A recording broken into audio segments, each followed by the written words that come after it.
Class 11th के सभी विद्यार्थियों, आज मैं आपको केमिस्ट्री का एक ऐसा पेपर बताऊंगा ना कि परीक्षा हाल में आपको 50 नंबर तक कवर करा देगा। बड़ी ही रिसर्च के बाद में ये पेपर आपको बता रहा हूँ। मॉडल पेपर है लेकिन बहुत ही दमदार है और बहुत ही आईएमपी क्वेश्चन इसमें मैंने सारे ऐड किए हैं। बिना किसी देरी के वीडियो शुरू करेंगे, लेकिन उससे पहले कह दूं मैं 100% गारंटी ले लूं आपसे कि 40 से 50 नंबर तक का एग्जाम में फंसेगा। जो बच्चे मेरे द्वारा दिए गए 4 पेपरों को करके जाएगा ना, बिल्कुल उसे 65 से 70 नंबर लाने से कोई नहीं रोक सकता, चाहे कोई से भी जिले से आप हो। ठीक है, चलिए तो देर किस बात की है, फटाफट से शुरू करते हैं।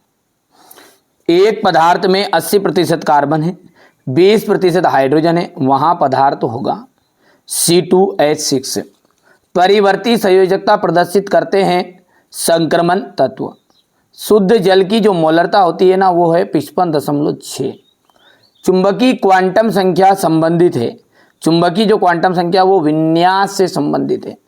सिग्मा बंध और पाई बंध से, जो सिग्मा बंध होता है ना, वो पाई बंध से प्रबल होता है। आयनन विभव का न्यूनतम, आयनन विभव न्यूनतम है। अक्रिय गैस। उत्कृष्ट धातुओं की इलेक्ट्रॉन बंधुता, उत्कृष्ट धातुओं की जो इलेक्ट्रॉन बंधुता होती है वो शून्य होती है। क्या तत्वों के गुणों की क्रम से पुनरावृत्ति तत्वों की आवर्तिता कहलाती है। क्या कहलाती है? आवर्तिता। चलिए आगे बढ़ते हैं और अगला जो रिक्त स्थान है वो है, यहां से देखिए, स्थिर ताप पर किसी अभिक्रिया के लिए साम्य स्थिरांक।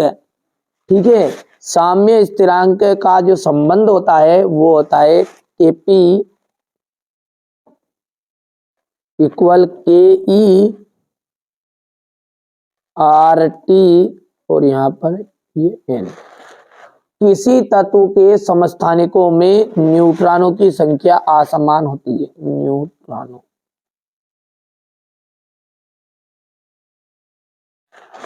ठीक है। जल के अणु में H और H बंध कोण, H और H बंध कोण, ठीक है, यहां से देखिएगा 104.5 डिग्री सेल्सियस होता है। और PP पार्श्वी अतिव्यापन से पाई बंध बनता है, पाई बंध बनता है। ए से अतिव्यापन से सिग्मा बंध बनता है। ध्यान रखिएगा, पाई PP से पाई और ए से आपका सिग्मा बंध बनता है।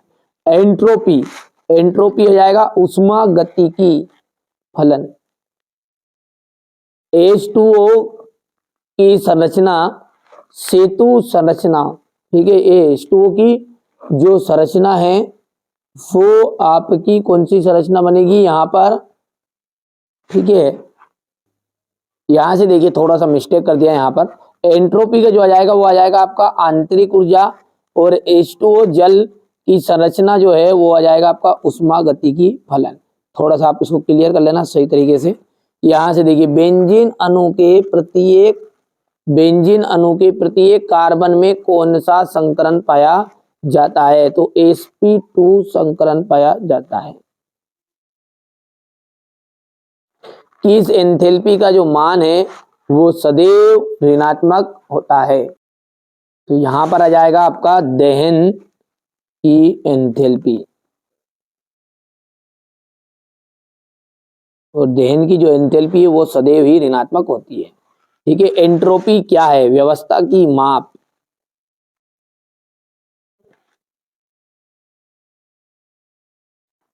सोडियम किस ब्लॉक का तत्व है? एस ब्लॉक का।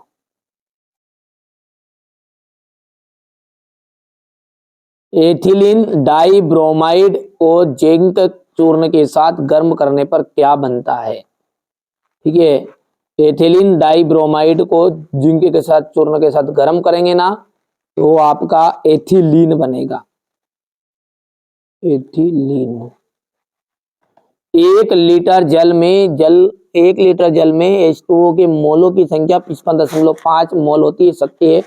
कैथोड किरणें धनावेशित कणों की, कैथोड किरणें की धनावेशित कणों के प्रवाह करती है, ये आपका असत्य रहेगा। धातुओं में संयोजकता कोष केवल 1 2 3 इलेक्ट्रॉन होते हैं, ये आपका सत्य रहेगा। चौथे की बात करें तो ये आपका असत्य रहने वाला है। पांचवा आपका सत्य रहेगा। और एंट्रोपी एक उष्मागतिक फलन है, तो ये आपका सत्य रहेगा। यहाँ से आप क्वेश्चन नंबर 6 से देख लीजिए। इन सबका सॉल्यूशन मैं आपको अगले वीडियो में पूरा प्रोवाइड कराऊंगा। यहाँ से आप क्वेश्चन देख लीजिएगा, ठीक है।